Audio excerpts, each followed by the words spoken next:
What's good, A1 gang? Up next, we got Logic Talks The Return, Jay-Z, unreleased music, trolling his new novel, and social media.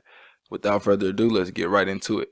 Oh yeah, hit that subscribe button, man. Y'all already know what to do. Nah, bitch, I'm here to win it now. L-O-G-I-C, I'm feeling free, I'm finna bring it now. If you know the words, take a step back and sing it now. Never thought I'd have to, but I keep the I bought some snacks this time. I'm ready. windows tinted now. Tell me a little bit about The Return and what that song means to you. Originally, I was gonna make that the first song that came out, but I wanted to do One Day just because it was totally different from everything else. I must even count it as a single, if you will, because that was the more like fun, like positive, or even radio song, whatever the fuck you want to call it. And I was like, oh, this will just live on its own. I'll just put it out. Because of that, it's even more impactful. Because then, you know, the super underground haters that are like, oh, what is this shit, man? And then I loved it. I thought it was like, yo, this is the return of Young Sinatra. This is what I do. Question for you for the song? No, Six just made the beat, and it was just super hard.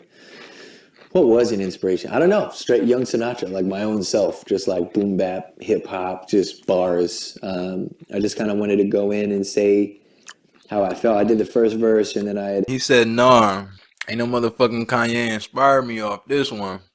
I inspired me.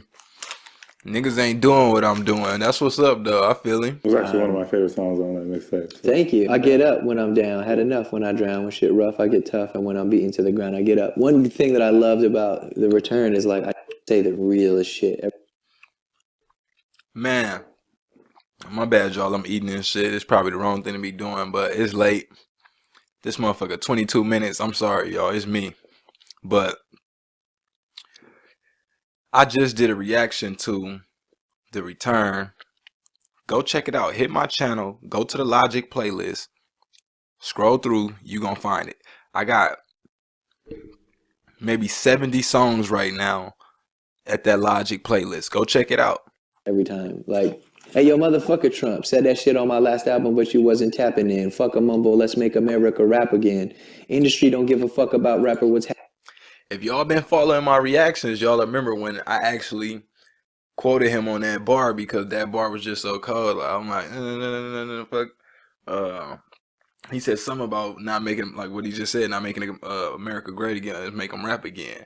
And that shit was just so cold. Y'all gotta go check out the reactions, man. I don't got them reactions up for no reason, man. Y'all gotta check out all of them. Don't just check out your favorite ones. You might not know which song was hot. I done seen a couple people in the comment section like, damn, I didn't even think, or I never even heard this song, even though, you know, they Logic fans, you know what I'm saying? So if you never heard one of them songs that's on my playlist, go check it out. You might like it. Biggest thing is like the rap game. Like, you know, what's going on, how everything's like TMZ, you know what I'm saying? Supposedly reputable hip hop publications acting like TMZ and putting shit about my personal life out there and then people commenting on it. It's crazy, but that's what hip hop has become. And I remember in the last interview, I think he commented something on Noisy, and I can't think of who else he commented on. But what did they comment on personal about his personal life? If y'all know, which I know one of y'all for sure know. One of y'all like the Logic Wikipedia. Y'all know all the shit. But what did that publication put out that got him so pissed off? the reason it's become that is because hip hop is so influential. It's the biggest genre now. So before, it was pop, it was Justin Timberlake and Britney Spears and what's up with them and this because everybody cared and nobody in the mainstream really gave a shit about hip hop. But now that we've pushed ourselves to the forefront, now you got all these people who are, you know, want to report on it and talk about it, and it has nothing to do with our culture, and it has everything to do with money, clicks, ad revenue, streaming, you know, which, all right, more power to you, man. He's speaking on how everybody doing all this clickbait and shit, you know what I'm saying, or just creating false headlines just to try to get, you know, some type of, you know, views or some type of traction to whatever it is they doing. If y'all remember, just a few days ago, I did a reaction on a Yellow Wolf song. Somebody on YouTube uploaded this song as if it was a new Yellow Wolf MGK disc, but came to find out the song was like more than like 5 years old. So what he's saying is something similar to that, except for he's the person that's being, whose name that they're using to, you know, try to fool other people or try to fuck up his image, you know. So I could see, you know, why he wouldn't like that type of shit, but I still want to know what they did though, or what the fuck was they talking about. And another thing, I like how he said, like how they reporting on thing is not like our culture in hip hop. Like a lot of shit is considered snitching. Like you can't be motherfucking just telling every single thing that happens, especially certain shit on a certain level that some of these publications would like to put out. That shit is damn near just plain snitching. So hip hop rap kind of got like this, you know what I'm saying, this fine line between what could be spoken on and what shouldn't be spoken on. And kind of, if you in it, if you from like kind of the streets, you just kind of know how far to take it before you start going with some shit or trying to plaster shit on headlines and shit like that. But in this case with Logic, I don't know exactly what he did or what they did, so I don't know what it is, but I'm sure I'm gonna find out. But unfortunately, the culture gets lost in the way of the headline. That's why I don't make music for publications. I make music for true connoisseurs, journalists, lovers of hip hop, of music, and first and foremost, the fans. But we all get into it. Everybody wants to know what. Shout out to Young Sinatra, man. Hit that like button right now if y'all can't wait for that YS4 to drop. If you haven't seen my giveaway video, go check out my giveaway video. I'm giving away YS4 t-shirt, and I'm going to email if you want a digital copy of the album. So make sure y'all go check out that giveaway video. Just go to my video, scroll down a little bit, you'll find it. Could you imagine me if I was like, yo, fuck you, TMZ, da-da-da, and I started doing all this shit and like taking all these bitches all around and doing all this crazy ass shit and dyed my hair fucking pink and got grills and was standing up on fucking McDonald's counters where you can order and fucking doing freestyles, I'd be all over the fucking place. But I don't play that game. What's the point? Maybe I will one day. And they'll look back on this and everyone's going to know I'm just trolling the shit out of y'all motherfuckers. And they're going to be like, yo, he's doing it. And the funniest part is while I'm doing all that shit and they're watching this right now, whether it's a year, 2 years, 5 years, maybe that is my plan, to do some really crazy, wild, reckless shit on purpose to fucking just totally just troll everyone. This video is going to be out, and there's going to be so many people watching it, and there's going to be so many other people who disregard it, don't give a fuck about it, because all they care about is me jumping on McDonald's fucking tables and acting a goddamn fool rather than showing that it was. I could see him actually doing that shit too. That's what's crazy. I could literally picture him in a few years. He said he finna start a podcast after he 50. I could picture him doing some shit like this. Come on now. It's all bullshit. But it's like that kind of blurs the lines of what's real. Is this reality TV? Is this an actual film? Is this like, that's what we're in that point in society where it's like you don't know what's real anymore, what's staged, what's being done just for clicks, how people really feel. That's why I'm like, I don't give I got like this theory of like everything is just turning into reality TV type of shit. Like the Love and Hip Hops, the Basketball Wives, all that kind of shit. That shit is just starting to become like a cancer to people's brains. Like it's just ridiculous. Like I mean, some of the shit be cool. Like I'm glad certain artists get to, like Cardi B came out of it and shit, Love and Hip Hop. But it's a lot of messy just drama, all that kind of shit that they put on TV and just pump that shit to the masses and got everybody thinking that this is what's cool or what's popular to be on. I'll get on Facebook and see nothing but 100 people talking about fucking Love and Hip Hop or some dumb shit, or who had a fight on Love and Hip Hop. Like, come on, man. Like, that's what the fuck y'all thinking about right now? All this shit to think about, and y'all thinking about who won the fight on Love and Hip Hop. Like, come on. I'm excited. Getting closer to 10 million, Instagram followers. It's like, wow, that's exciting. But so what? Like, you know what I mean? It's like, so what? I remember when I wanted 1 million so bad. Like, God damn, he said 10 million on Instagram. If y'all seen my giveaway video, we looked at his Twitter page and we checked out a freestyle on there. And he was at like, I think it was like 2.4 million or 2.3 million followers on Twitter. So 10 on Instagram. And I thought 2.3 on Twitter was big. That's a fucking fraction of what he doing on Instagram. That's crazy. Yeah, so it's like we just get in the cycle. And like I worry for the next generation. It's like I feel like at least our generation, especially my generation, had a long time without a long time of not having that. So at least how long? No, I agree. I still check my phone every day because it's my main source of my time. Literally checking the clock. So I'll do that. And now it's text messages, you know? Nigga, you Logic, nigga. Of course you gotta check your phone, nigga, every day. The fuck? I can go a day or two without having to respond to a text or getting a text, nigga. I know your shit blowing up every single day. For other people, rather than truly soaking it up and enjoying it. They're like, okay, get this, and I get this angle, and I do this, and you know, okay, I was sponsored by so and so and sent here by this company, so I have to shout them out. And it's just like, what the fuck are you doing?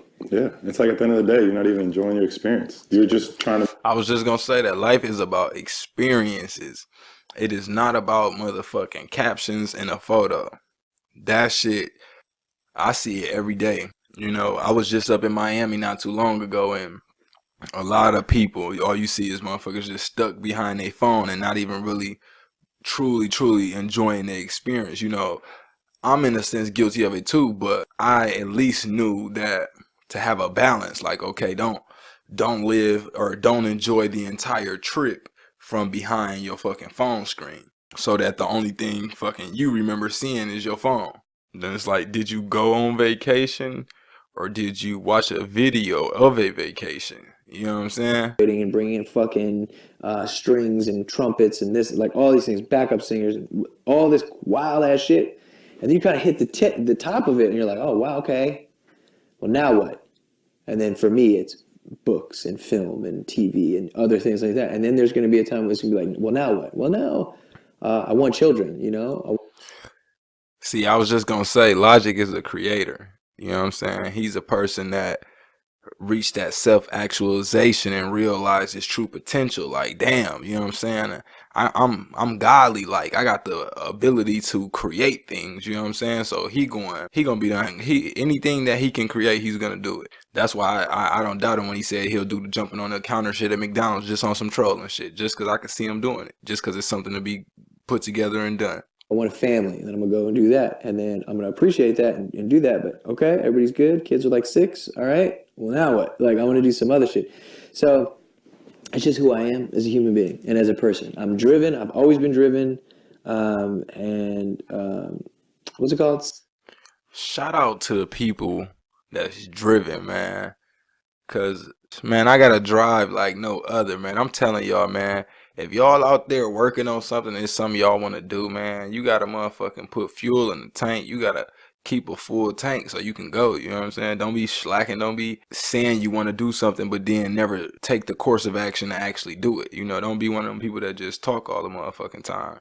You got to be taking some action, some real action that's getting you closer to your goals. I watch movies and feel like I'm doing something because I'm like, wow, and I'm always pulling out my phone, taking notes. That's cool. This is cool. I could put this in a song. I could reference this. I could do this. See, one day I hope I get the interview Logic. I want y'all to drop in the comment section one question you would ask Logic if you really could ask him a question and he would answer it. But I like what he just said on how when he watches a movie, I like how he said when he watches a movie, he's not just watching it, you know what I'm saying, for a source of entertainment. He's watching it as well for a source of inspiration. That's a powerful skill to have. You got to be able to learn how to take something positive or take something beneficial out of every single thing, because that's the same thing I do too. When I'm watching a movie, I'm not writing it down for, taking notes for a rap, but I'm looking at different things like, why did the director choose to film from this angle? Maybe why did the director choose to have, why are they in this location for this scene, or why is this setting important? Why, what is the director trying to get across? What, why were these people cast exactly? What's the actual message behind this, and what's something, abstract I could learn from this as well? Maybe like, let's say you were into photography, watching a movie, or, taking pictures, you would know from watching a movie. Like, let's say, for instance, with this interview that we're watching right now, if I ever wanted to do an interview or a documentary style interview like this, I can look at how this interview is set up. So some different things we could take from this, like, okay, looking at the fact that, he's keeping notes on his phone, anything you can, take from a situation and learn from, looking at the wall around him, look at the things he finds for inspiration. You know what I'm saying? You got to be able to just try to learn from things any way you can. You know what I'm saying? I appreciate that's what he's saying. Even though I'm like, I gotta be inspired, but it's like, no, you don't, man. I was talking to Ernest Cline, who wrote Ready Player One. He's one of my favorite authors. And I texted him and was like, yo, man. I noticed he got the Ready Player One poster right here in the background. That's something that I noticed as well. You know what I'm saying? Just taking notes of little different things. And write. You don't have writer's block. You could write. You could sit down and force yourself to write, but you're just not in the mood.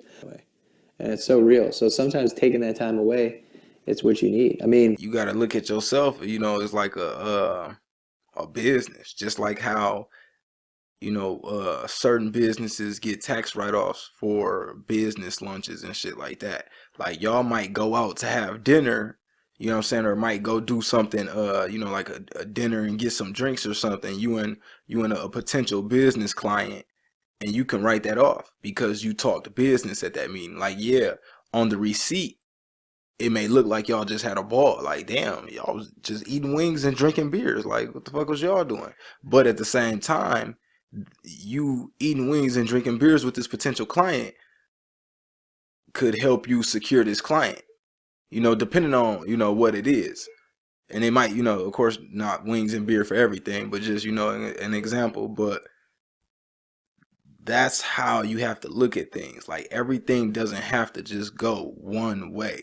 You know what I'm saying? You can look at things from different angles, you know what I'm saying, and try to figure out a different way how to go about things. And really find like what makes you happy. Love, yeah. Like, don't go through the steps of we're supposed to just live your life and do that. But I feel like if there was one overall theme that I get from your music through all the projects, is that, like, kind of telling the new generation, you don't have to follow these footsteps. Like, really, like, dig deep and figure out what you love, and don't do things just because.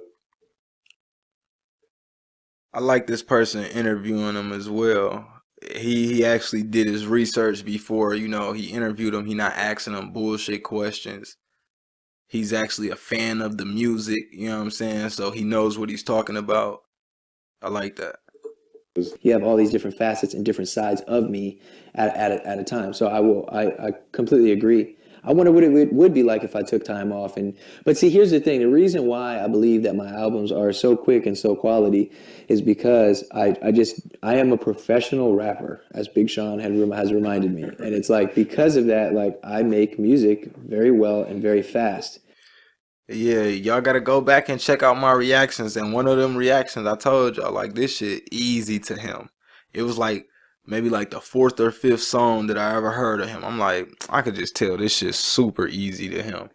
The way he was rapping, the words he was using, it was the reaction where I was saying, we ain't gonna catch Soulja Boy using no bars like that. If it was easy for Soulja Boy to rap like that, he would. That reaction. But this shit easy. That's the perfect thing to say. He's a professional motherfucking rapper, for sure, for sure. I would agree with that.